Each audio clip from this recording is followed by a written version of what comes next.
शीर्षक सितारों के नीचे राख।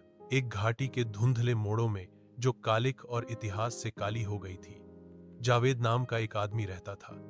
उसके हाथ आग से नहीं बल्कि पृथ्वी के भार से बने थे। ओयल, धूल और कर्तव्य।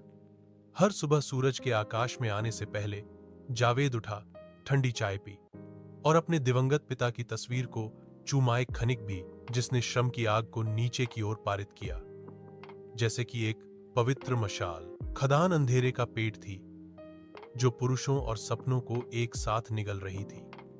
फिर भी जावेद हर दिन अपने हड्डियों में संकल्प के साथ इसमें प्रवेश करता था।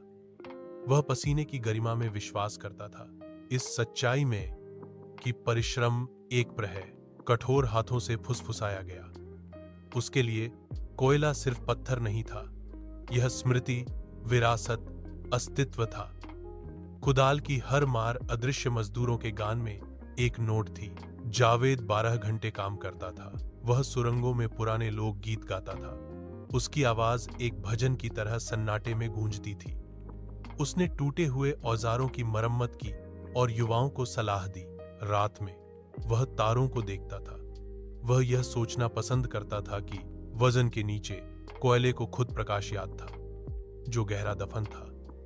यहां तक कि सबसे काली चीजों में भी आग थी। उसने उस विचार को अपने पास रखा जैसे उसकी छाती में एक चिंगारी।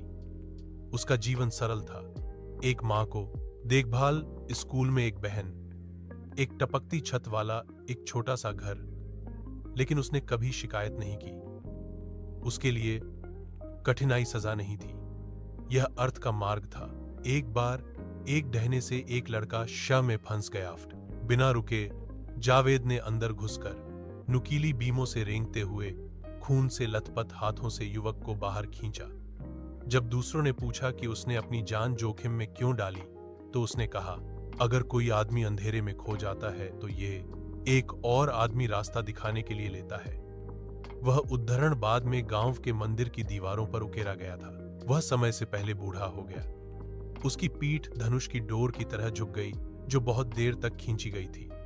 लेकिन उसकी आंखों में एक जलता था, किसी भी दीपक से अधिक तेज आग। लोग उसका सम्मान इसीलिए नहीं करते थे कि उसके पास क्या था, बल्कि इसलिए करते थे कि उसने क्या दिया। उसका यौवन, उसकी शक्ति, उसकी अटूट भावना।